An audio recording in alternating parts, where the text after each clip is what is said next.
वागर्थ विवशं वृत्तौ वागर्थ प्रतिपत्तये जगतः पितरौ वंदे पार्वती परमेश्वर।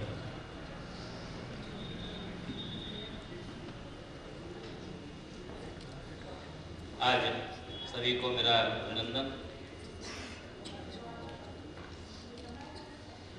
आज यह बहुत ही पवित्र आयोजन और बहुत ही पवित्र प्रांगण में धर्म सम्राट स्वामी करपात्री जी महाराज की बहुत ही पवित्र प्रांगण में आयोजन हो रहा है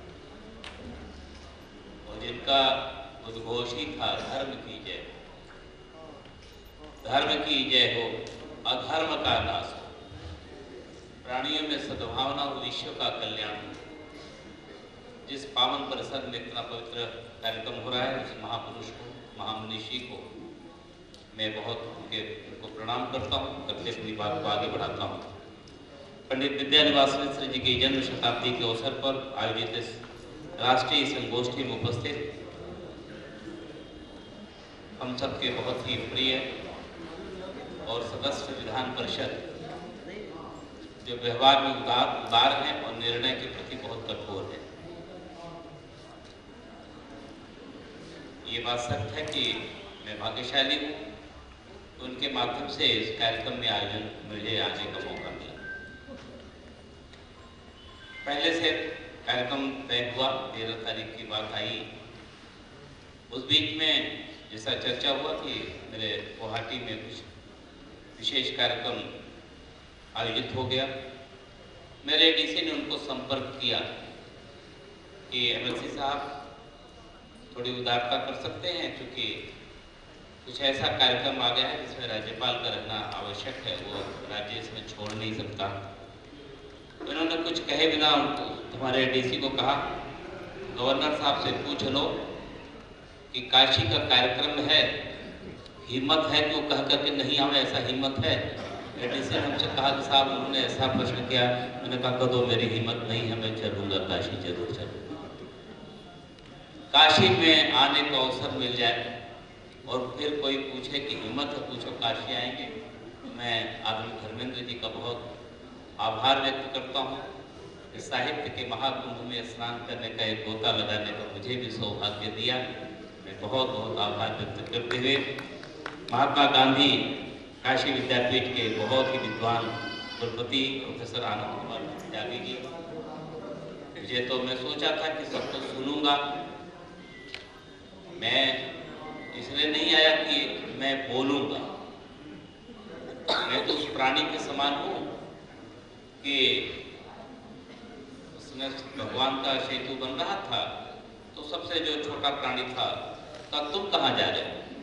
कहा मुझे पता है कि मैं ही पुल नहीं बना सकता, लेकिन पुल बनाने वाले लोगों में मैं तो शामिल रहूंगा। तो मैं समझता हूँ कि पंडित विद्यानिवास मिश्र जी की पावन स्मृति में उनका यह जन्म शताब्दी वर्ष मनाया जा रहा है। मैं कितना कुछ कहूँगा या नहीं, लेकिन मैं शामिल तो हो जाऊँगा, ऐसा मुझे मिला। तो मैं इसके लिए आदरणीय त्यागी जी जो बहुत विद्वान है, मैं जानता हूँ, अच्छा लगता है, मुझे सुनने का मौका मिला होता।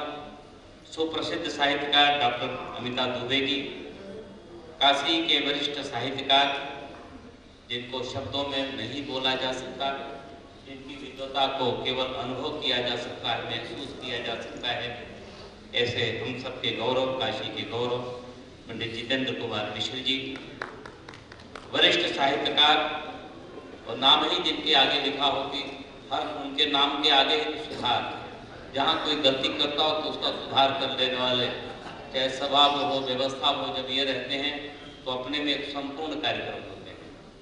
और ये जब हम लोग मान लेते हैं कि यदि कुछ त्रुटि भी रहेगी तो सुधार जाएगा, ऐसे हम सब के बहुत गौरव काशी के वरिष्ठ साहित्यकार, प्रोफेसर, शिक्षक, विद्वान डॉक्टर राम सुधार सिंह जी। अभी जब उन्होंने कहा कि ये हमको पीछे से कोचा जा रहा है, तो मुझसे पीछे से आवाज आई, कोचा जा रहा है क्या है? हमने कहा कोचा जाने के लिए पहले काशी में बहुत दिन तक निवास करना पड़ता, फिर समझ पाएंगे। काशी के ऐसे बहुत सारे शब्द होते हैं, तो ये सब सारी शब्दावली हमारे डॉक्टर राम सुधार सिंह जी के संचालन में, उनके भाषण में, उनके लेखन में, उनकी चर्चा में मिलता रहता है। चाहे जितनी थकान हो, चाहे जितनी व्यस्तता हो, समय की चाहे जितना प्रतिबंध हो, लेकिन उनका संचालन होता रहे तो मन करता है दो शब्द और वो बोल ले। ऐसे डॉक्टर राम सुधार सिंह जी, विद्याश्री न्यास के सचिव डॉक्टर दयानंद मिश्र जी, एक पुलिस अधिकारी, वरिष्ठ अधिकारी होने के बाद साहित्य के प्रति जो उनके मन में सर्जना है, जो भाव है, मैं उसको व्यक्त नहीं कर सकता, केवल अभिनंदन करता हूँ। और इतना बड़ा ये साहित्य का ये प्रकार का एक समारोह कर रहे हैं, कुंभ लगाए हैं, मैं बहुत हृदय की गहराई से उनको बहुत अभिनंदन करता हूँ। ये बात सत्य है कि माँ कामाख्या के पावन शक्तिपीठ पर की सेवा करने का मुझे सेवा अवसर मिला है। मैं माँ से प्रार्थना करता हूँ, मैं आयु दे, शक्ति दे, ताकि ये इस प्रकार से साहित्य और समाज की सेवा करते रहे। विद्या न्यास के मान सम्मान पदाधिकारी सदस्यगण, हमारी बहन जी ने बहुत अच्छा गीत गाया, चला सखी गंगा नहाई, बहुत प्यारा। कार्यक्रम में पधारे मुधन साहित्यकारों, सांस्कृतिक साधकों, विद्वान अध्याओं, साहित्य प्रेमियों, मीडिया के मित्रों, देवी और सज्जनों। हमारी बहन जी ने कहा कि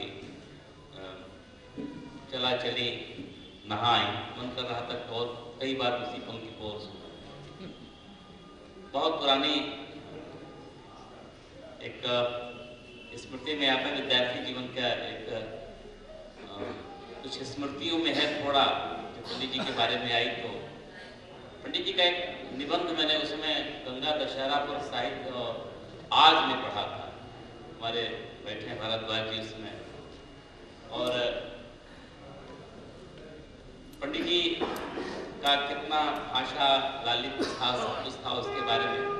तो उसमें गंगा दशहरा पर उनके मन में एक पंक्ति उनकी लिखी थी कि एक महिला है जो जिसे संतान सुख नहीं मिल पाया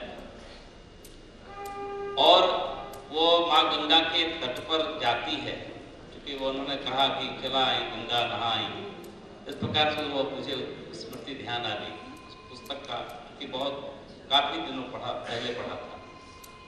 तो उसमें वो कहते हैं कि संतान सुख नहीं मिल पाया तो वो समाज की, परिवार की तमाम उलाहनों से दुखी होकर के पंडित जी ने उस पर लिखा था एक पंक्ति कि वह माँ गंगा के तट पर जाती है, आंचल फैलाकर कहती है, और वो पहले पारंपरिक सोहर गीतों में कि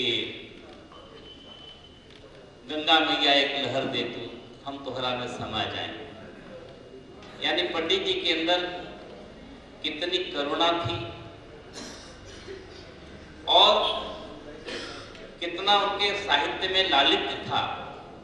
अगर मैं कहूँ तो अगर दोनों का एक आकार होता है तो पंडित जी की भाषा में होता है, पंडित जी के लालित्य में होता है। यही कारण है कि पंडित जी आज शरीर के रूप में नहीं है, लेकिन अपने नाम को जिन्होंने स्वयं सार्थक किया, बहुत कम ऐसा होता है जैसा नाम हो, नाम के पर्याय हो और स्वयं नाम को सार्थक करते हो। पंडित विद्यानिवास मिश्र, आज सभी कहते हैं कि पंडित विद्यानिवास मिश्र अपने पूरी तरह से नाम को सार्थक करने वाले थे, वो सधे पंडित जी थे। उनको बहुत बार बार मैं नमन करता हूँ। उनके बारे में बोलना, शब्दों के को रूप देना बड़ा कठिन होता है, लेकिन उनके ज्ञान की अनुभव करना मैं केवल भाग्य अपना मानता हूँ कि आज कई पुस्तकों का बहुत अच्छा लोकार्पण हुआ, विमोचन हुआ। देश के यशस्वी प्रधानमंत्री माननीय नरेंद्र मोदी जी भी कहते हैं कि हमें अपने विकास को तो महसूस करना चाहिए, बढ़ना चाहिए, लेकिन विरासत को नहीं भूलना चाहिए। अभी हमारे ज्ञान परंपरा से लेकर के और न्यू एजुकेशन पॉलिसी, चूंकि शिक्षाविद बैठे हैं, हम सब भाग्यशाली हैं कि अभी तक केवल हम मैकाले को, थॉमस मैकाले को कोसते रहे, लेकिन 2020 में देश के यशस्वी प्रधानमंत्री जो हम सब के बहुत ही प्रिय सांसद है, हम सब काशी के लोग गौरव करते हैं, 2020 में न्यू एजुकेशन पॉलिसी में यह लिया कर दिया तो किसी को कोसने से नहीं, अंधेरा को कोसने से नहीं, प्रकाश का दीपक जला दो। इंडियन नॉलेज सिस्टम को ला करके भारतीय ज्ञान परंपरा को नैतिकताओं के संदर्भ में हमें पुस्तकों को पढ़ने का मौका मिलेगा। मैं बहुत बधाई देता हूँ। आज का कार्यक्रम अत्यंत महत्वपूर्ण और बहुत गंभीर है और बहुत ही साहित्य सृजन से भरा हुआ है। मैं बार बार अभिनंदन करते हुए कुछ मेरे भाव जिनको मैं पढ़ना चाहूँगा, क्योंकि मेरे भी समय की कुछ आवश्यकता है, वरना एडीसी देर से हमको भी वो पंडित जी तो नहीं समझ जाए, लेकिन वो हमको भी कोचने लगेगा। तो मैं अपने कुछ भाव है जिसको मैं पंडित जी को बहुत हृदय की गहराई से आदर से व्यक्त करना चाहूँगा। सर्वप्रथम मैं हिंदी साहित्य के मूर्धन्य मनीषी, संस्कृत और लोक भाषाओं के सेतु पुरुष, भारतीय संस्कृति के सजग साधक पंडित विद्यानिवास मिश्र जी को शत नमन करता हूँ। उनकी जन्म शताब्दी के अवसर पर आज प्राचीनतम जीवंत नगरी काशी की पुण्य भूमि पर आयोजित इस साहित्य संगम में आप सबके बीच उपस्थित होकर मुझे आत्मिक संतोष व आनंद की अनुभूति हो रही है। यह आयोजन केवल किसी एक साहित्यकार का स्मरण नहीं, यह भारतीय बौद्धिक परंपरा, सांस्कृतिक निरंतरता और राष्ट्रीय एकात्मता का उत्सव है। पंडित विद्यानिवास मिश्र जी उन विरल साहित्यकारों में थे जिनके लिए साहित्य केवल शब्दों की सर्जना नहीं अपितु संस्कृति की साधना थी। उनका संपूर्ण लेखन भारतीय जीवन दृष्टि एक नैतिक, सौंदर्यात्मक और दार्शनिक दस्तावेज है। भारत की आत्मा उनके साहित्य में बसती है। यह साहित्य भाषाओं को जोड़ता है, संस्कृतियों को संवाद देता है और विविधता को एकता के रूप में रूपांतरित करता है। अवधी, ब्रज, असमिया, भोजपुरी, मैथिली, ये सभी भाषाएं एक ही सांस्कृतिक वृक्ष के शाखाएं हैं। पंडित विद्यानिवास मिश्र जी का संपूर्ण लेखन इस वृक्ष की जड़ों को पहचानने और सहेजने का प्रयास है। पंडित जी की रचना धर्मिता बहुत आयामी थी। वे संस्कृति के प्रकांड विद्वान थे, किंतु उनकी विद्वता कभी दुरूह नहीं बनी। उन्होंने संस्कृत की शास्त्रीय परंपरा को आधुनिक हिंदी आलोचना से जोड़ा और यह सिद्ध किया कि शास्त्र और लोक परंपरा और आधुनिकता एक दूसरे के पूरक हैं। उनकी आलोचना में न तो पश्चिमी सिद्धांतों की अंधी निकल मिलती है और न ही परंपरा का जड़ आकलन। उनके निबंधों जैसे भारतीयता की पहचान, संस्कृति और समकाल, लोक और शास्त्र में भारतीय मन की स्वाभाविक बौद्धिकता झलकती है। उन्होंने स्पष्ट किया कि भारतीय साहित्य को समझने के लिए केवल पाठ नहीं, परिप्रेक्ष्य भी आवश्यक है, भाषा का, समाज का और संस्कृति का। वे मानते थे कि साहित्य तभी जीवंत रहता है जब वह लोक के अनुभव से जुड़ा हो। यही कारण है कि उनका आलोचनात्मक विवेकन करुणा, संवेदना और मानवीय सरोकारों से अनुप्राणित है।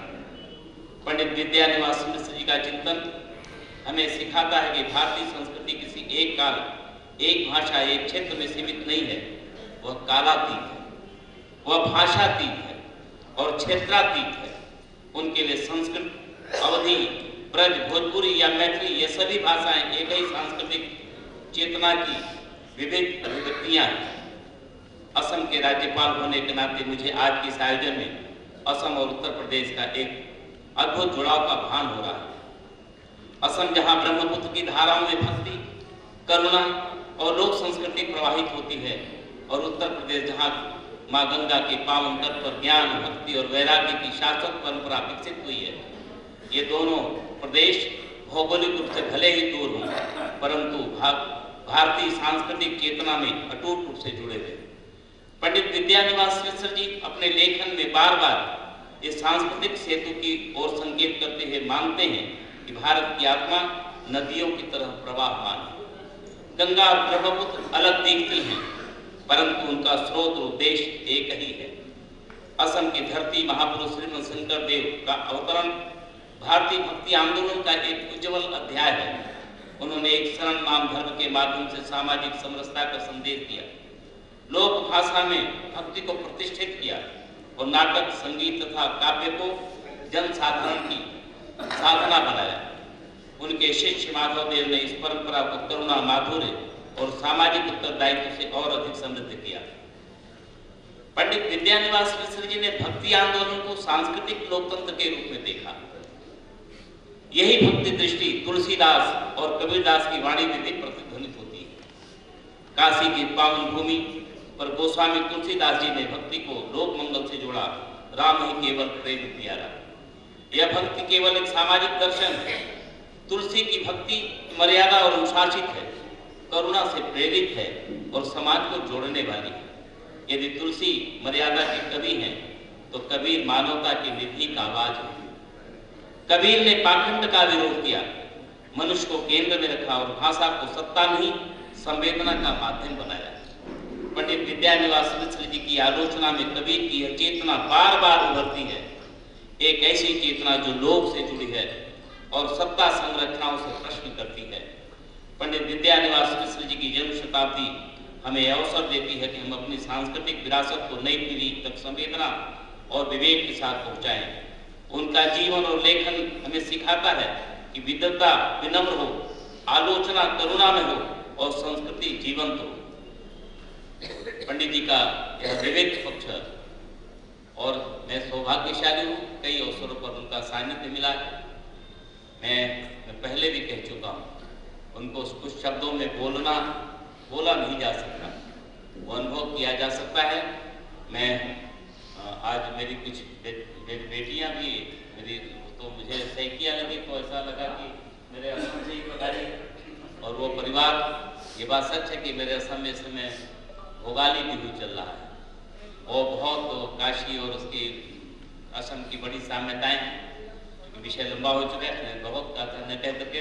आपने इसमें देखा है छोटा सा दृश्य। मैं यहाँ भी आया तो बाबा ईश्वरा की कृपा से मैं उत्सव अपने काशी में भी वही मना रहा हूँ जो मेरे गुवाहाटी में और असम में मनाया जा रहा है। मैं सभी को अपने असम की ओर से भोगाली बिहू की बहुत बहुत बधाई भी दे रहा हूँ, बहुत अभिनंदन करता हूँ। अंत में यही कहना चाहूँगा कि आयोजन केवल स्मृति का नहीं बल्कि सांस्कृतिक चेतना के सतत प्रवाह का प्रतीक है। इस संदर्भ में पंडित विद्यानिवास मिश्र जैसी महनीय चेतना हमें उस बौद्धिक और नैतिक परंपरा से जोड़ती है जो भारत की आत्मा को एक और अखंड शाश्वत के रूप में अभिव्यक्त करती है। मैं पंडित विद्यानिवास मिश्र जी के जन्म शताब्दी वर्ष पर श्री न्यास की इस गरिमा में आयोजन के लिए हार्दिक बधाई देता हूँ। और पंडित दयानिधि मिश्र जी जो जिनका नाम ही दयानिधि मिश्र है तो उसके लिए दया की निधि है और बहुत विद्यानिवास की ही पूरे नाम को सार्थक किया। हम गौरव करते हैं कि मैं उसी काशी का हूँ जहाँ पर पूज्य स्वामी करपात्री जी होते हैं। मैं वहीं का हूँ जहाँ तुलसी बाबा ने अपनी पोथी लिखी। मैं उसी कार्य वहीं का हूँ जहाँ संत शिरोमणि गुरु रविदास जी ने अपनी यहाँ कथा का एक अलग धारा प्रवाहित किया। और मैं वहीं का हूँ जहाँ पर पंडित विद्यानिवास मिश्र जी ने ललित साहित्य का एक अद्भुत काम किया। मैं हृदय की गहराई से आप सबके प्रति बहुत बहुत आभार करते हुए, जैसा मैंने पहले भी कहा कि सभा के संचालक डॉक्टर राम सुधार सिंह जी हैं, तो जो कुछ रहा उनके जिम्मे बहुत बहुत धन्यवाद। जय हिंद।